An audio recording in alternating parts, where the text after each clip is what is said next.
Hello, fly traps and fig leaves. My name is TV's Guy, and it's been a while since we've just done a typical What's the Deal video for a League of Legends champion, so I figured it might be time to ask the question, what's the deal with Zyra? Because Zyra has a couple of rather interesting little problems that come up when you're trying to evaluate her character design, and the first of those problems is a problem that affects a lot of League of Legends champions, which is the rather distinct lack of lore. Like, we don't really have a lot of material to tell us what the character concept behind Zyra is supposed to be. Like, what's the emotion that drives her? What are the themes that drive her? We really don't have a lot of information. What you're looking at right here is the sum total of lore that's available for Zyra right now.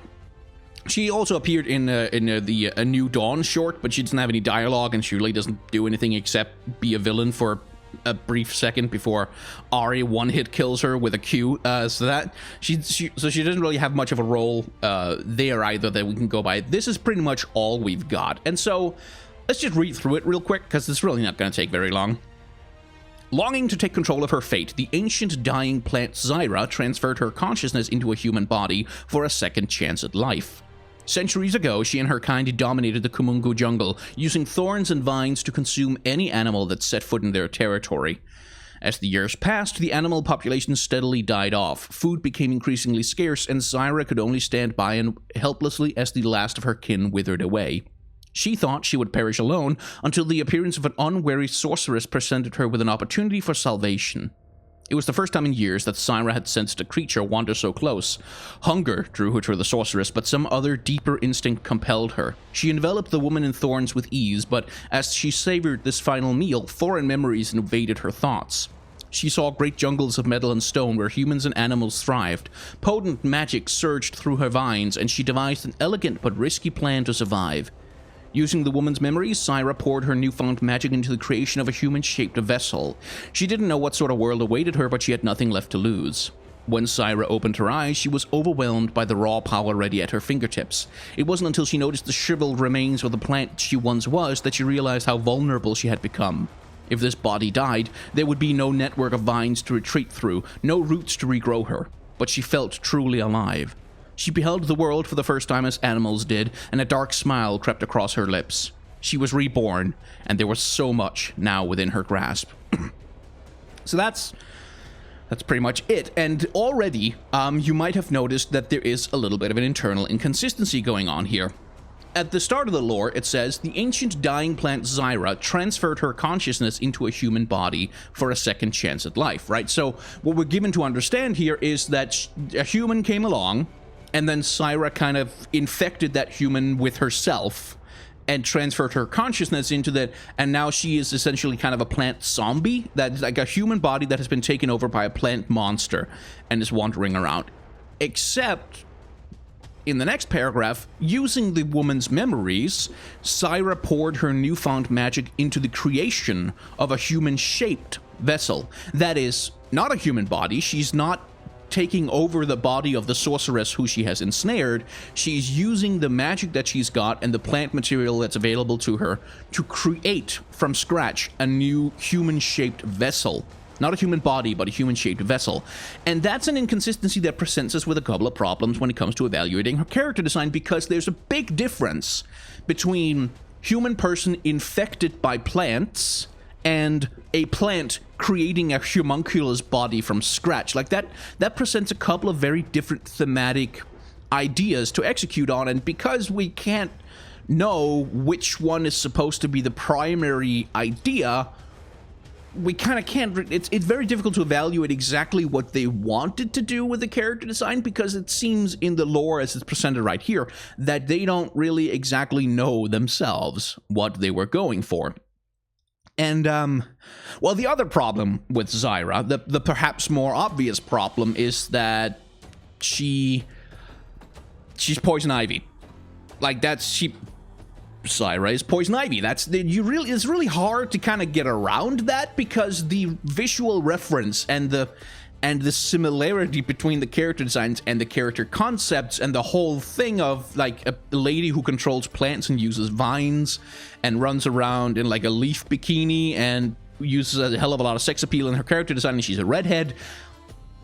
she's Poison Ivy. Like this, I can't get around that. She is Poison Ivy. That's just what she is. And and that again also presents a little bit of a problem, because is the point of the character design then to be its own thing, like to execute on these themes? Is the point of the character design to be a representation of the ideas presented in this lore?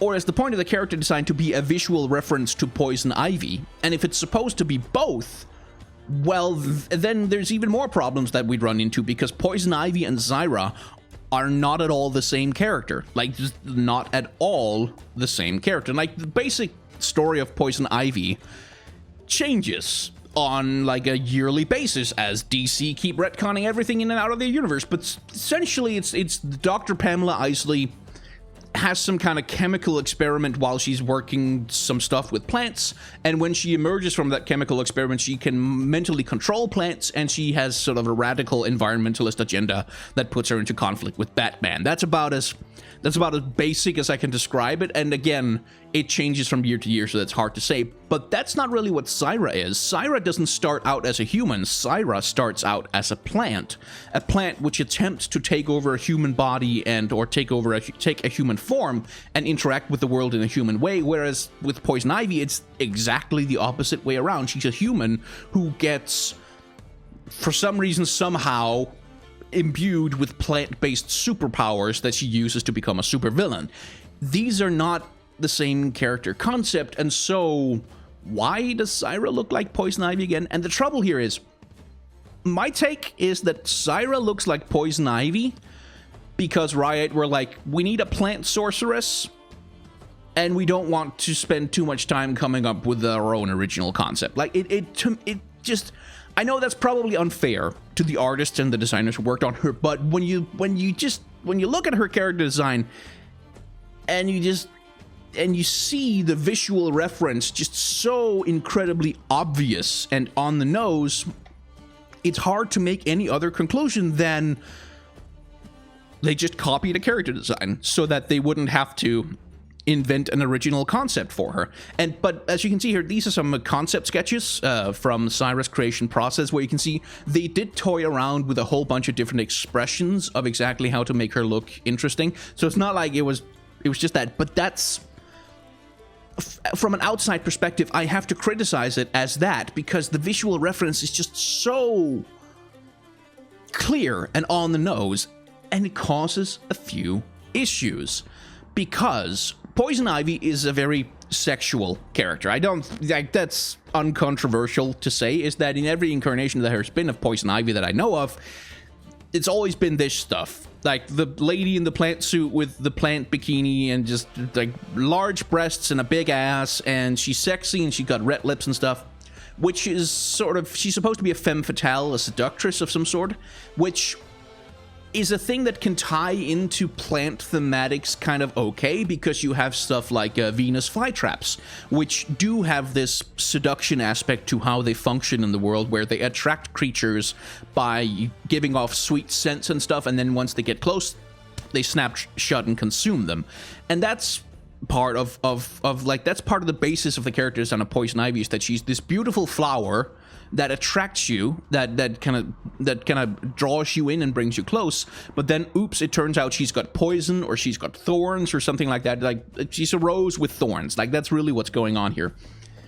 The trouble with Zyra is that's not really at all part of the reason why Poison Ivy works as a character design is because she's an enemy of Batman, and what she represents is a loss of self-control. Like, that's what's going on with her mind affecting kind of the powder and stuff that she uses to affect the minds, or the poison in her kiss that she uses to affect the minds of whoever she comes in contact with. There's a lot of mind control going on with Poison Ivy, and that interacts with the primary themes of Batman by being a challenge to his self-control, by being a challenge to his moral code, his moral compass.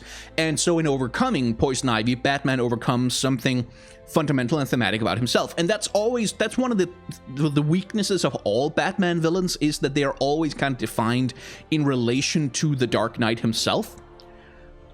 But who is Zyra seducing Exactly. Like, why does she have the whole sexy look going on, the plant dominatrix thing? Why is that there? And this is where we have to talk about sexualization, because with Poison Ivy, the sexualization serves a purpose. It serves as a direct challenge to the characteristics of the hero that she's designed to go up against. It serves as a visual reference to her nature as a kind of Venus flytrap type of character who draws you in and then, you know, snaps the trap close around you. It's a variation on the Black Widow archetype, like the beautiful woman who then consumes you once she has taken your trust, that kind of thing.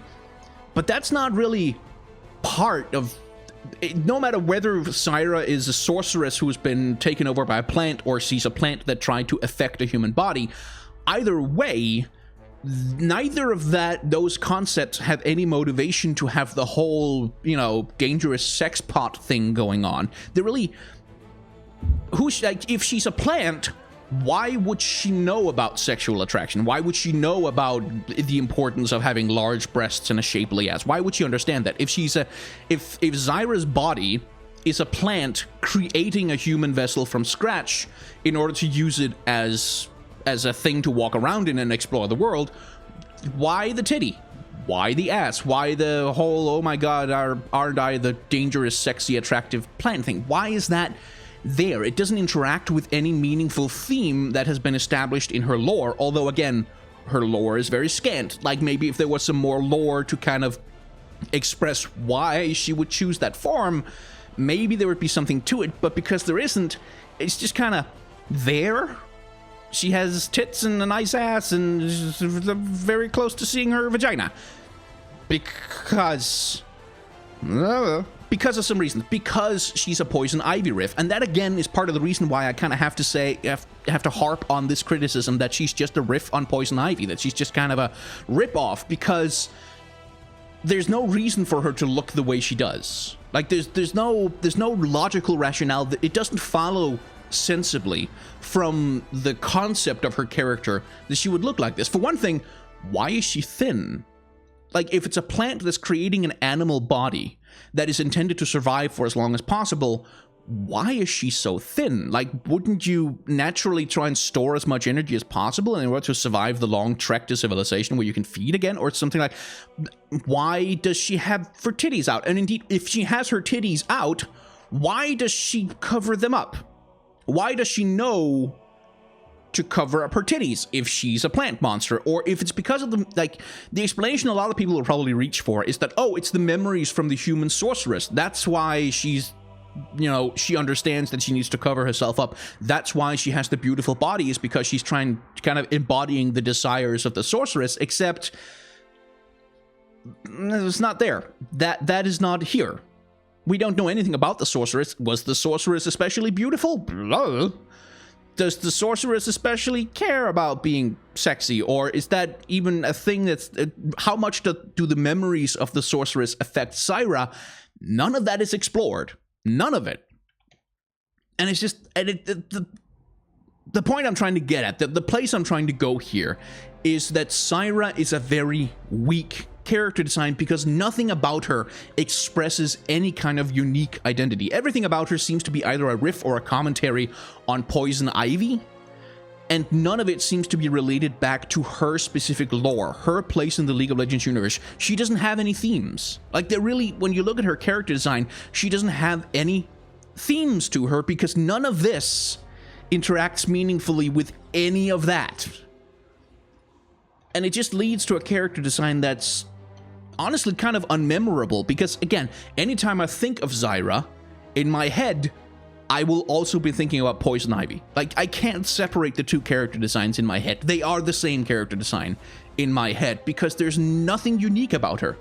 There's nothing interesting about her. There's nothing self-contained specifically to her, like, because the obvious thing, she's the rise of the thorns, right? She's the whole thing about, she likes to strangle people with thorns and then consume them. Like, that is in the lore, is that's how Zyra feeds, is that she envelops things that come into her territory with her thorns and with her vines and strangles them to death, and then they rot into the soil and give her nutrients, one assumes. So that's kind of there. The whole BDSM sadomasochism thing is kind of in there, and that would be something that might be worth exploring upon, except, again, the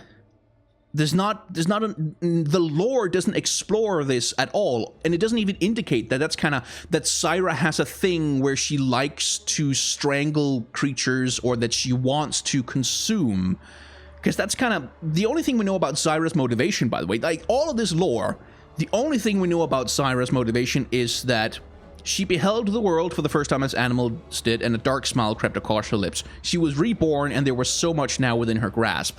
So is the thing that she wants to grow, that she wants to propagate, that she wants to spread her plant seeds across the world, like she wants to take over everything and consume everyone? Like, is that the thing that's going on? Is that what she wants?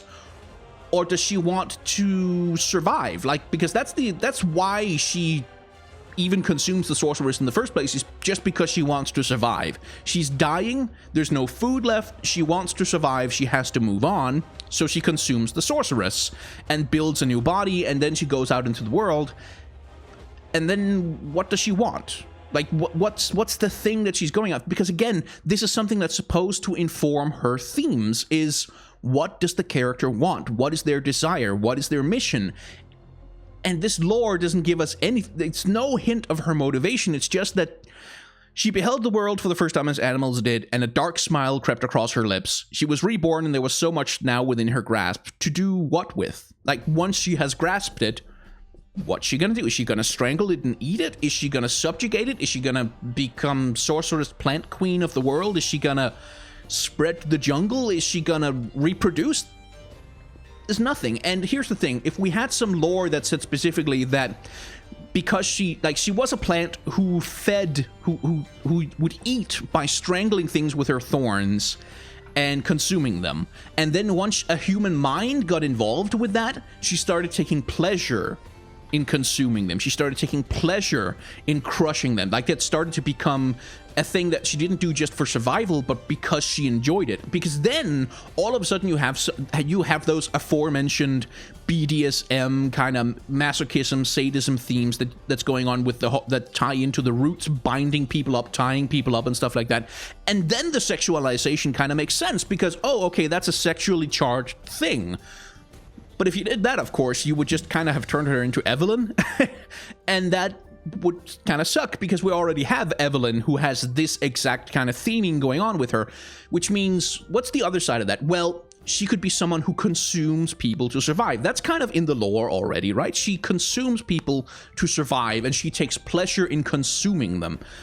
But then again, if she's someone whose primary thematic is about eating, about consuming, about growing, about spreading, why is she so fucking thin? Like, so fucking thin. If that's the theme you're going for, then you would want to at least show that she likes to consume. There's an element of consumption.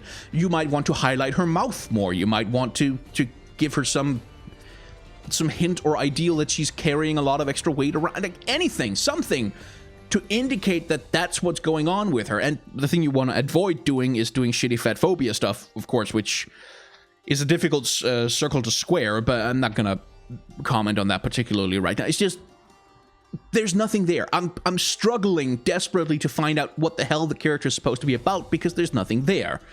So, after having harped on her for almost 20 minutes at this point, just kind of explaining why her character design is just not great because it has no themes and no connection to the lore, let's make some suggestions for improvement.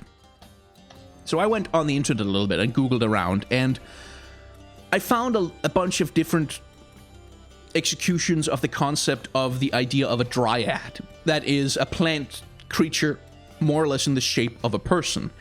And like, a lot of this is a lot more interesting to me because, like, if you had the idea that Zyra was a plant who tried to build a human body, then Joanna Wolska's concept of a dryad like this would be a much more interesting way to do that, because then you could kind of explore ideas of body horror and sort of the idea of the disconnect between, like, what does a plant think a human body is supposed to be like?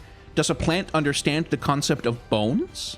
Does a plant understand the concept of you know, having flesh and muscles to do the work of moving around, rather than having plant fibers and cellulose? Does a plant understand that human beings need to eat with their mouths and consume food in their stomachs rather than photosynthesize? Would a plant remember to give a human a mouth? Would a plant understand that a human body should only have 2 eyes? Would a plant understand that a human body should have eyes at all, even?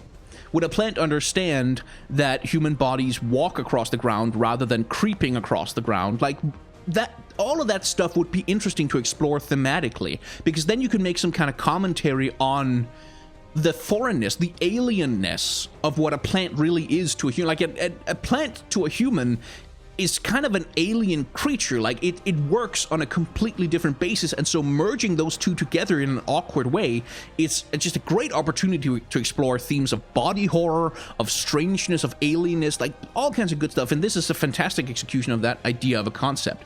On the other hand, if you wanted it to be more a human body that had been taken over by plant material, the thing I'm kind of looking for is more of the idea of overgrowth. Like, why would a plant trying to take over a human body stop by just, like, she's got some pants that are made of plants and a little bit of a bikini and stuff, and then that's it. Where the thing is, when you look at overgrowth, like a plant that's kind of overrunning a thing, if you think of like old abandoned buildings that have been kind of taken over by plants with vines just creeping up all over it, or corpses of animals in the woods that have kind of been taken over by fungus and they're sort of rotting away and plants are kind of growing over it and stuff like that.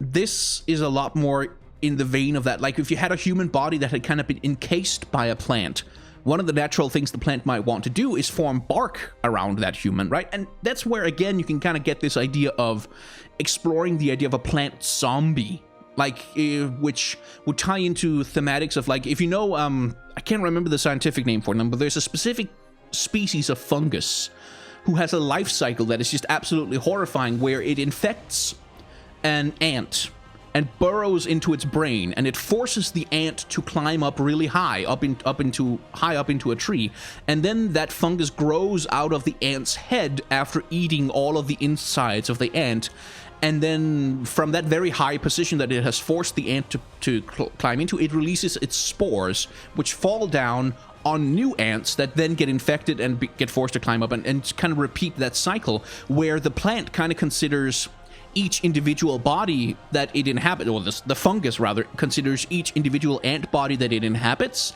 kind of disposable. Like, they're just a vessel to get it to a position where it can spread itself to a new host.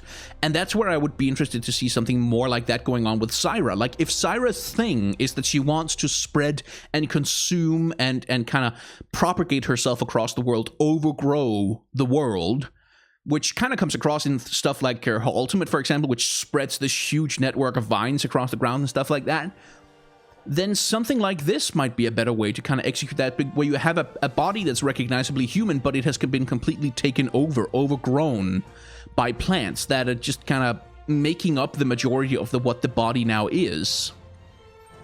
Here's also a great example. Like, even if you just wanted a fighter type character who looked more plant-based. This is an enemy design from a Sentai show called Kamen Rider from Japan, which is like one of those, you know, a dude fights and a guy in a rubber suit every week, and it's a different enemy that's based on different stuff. But this character design kind of caught my eye, because here we have a much better approximation. You can see the legs are made of pitcher plants, right? And pitcher plants around the arms as well, and it's kind of themed so that it looks like what a plant is like.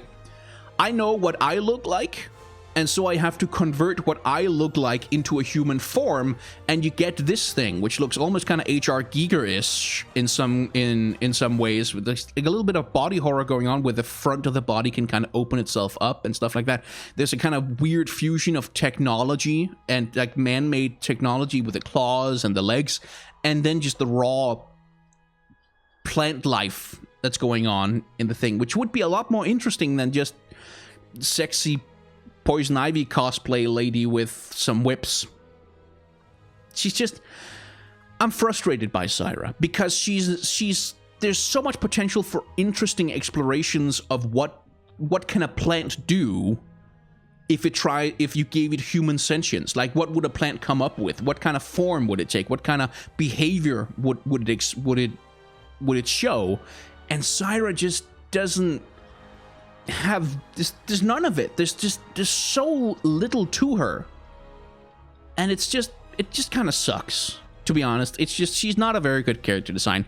I've been kind of dancing around saying it out loud, but she's not a very good character design. And it's not because she's not pretty looking, and it's not because she hasn't got a like cool looking design. It's not because she's not an attractive looking champion, but because she has no theme. She has no guiding principle. She has no central desire that informs the way the character is put together. She's just a collection of tropes shoved into a poison ivy shaped suit, saying nothing and going nowhere, really. Anyway, this was kind of an unusually negative video, but I'm really looking forward to when Riot get around to giving Zyra a proper update, like a proper visual update with a proper story update, because there's more and better stuff to go there. Anyway, if you've enjoyed this video, you should feel very free to hit the like button down below. It helps me in the algorithm that YouTube doesn't bury me and kill me, which is literally what YouTube will do. Like, if you get buried in the algorithm, YouTube will come to your door with a shovel and hit you in the face and then bury you in the back garden, and then a beautiful flower will sprout from your corpse, which some asshole will put on their Instagram. And you can also subscribe to the channel if you enjoyed the video. That is a thing that you can do. And if you are so inclined, like if there's $1 that you've got that you wouldn't mind me using for like food and rent and occasionally buying a new t-shirt or something, then Patreon is a thing I have that you can support, and you get a bunch of perks, and you get access to the Discord community, and it's all very good. So if you want to do that, thank you very much. If you can't, or if you're not able to, if you don't want to, that's completely okay and fair. I'm just happy that you watched the video this far. If you didn't like the video, there is a dislike button down below. But like, I've been watering it for like the last few weeks, and I've been using like a lot of fertilizer, and I've really been trying to create a good environment for it to grow, and it's finally kind of sprouted into this beautiful, just the final evolution, the final flowering of the dislike button. And like, if you click it, like, if you absolutely must pick my little dislike button flower, at least promise me that when you pick the dislike button, that you're not just gonna kind of sniff it one time and then throw it away. You should take it somewhere. You should give it to someone that you love as a sign of affection. You should try and spread some joy in the world, and you should take the seeds of that dislike button and plant them in the ground and let them sprout into beautiful dislike button flowers. And so in that way, we're all going to be improving the world together by making it possible to dislike ground. Yeah. Thank you very much for watching.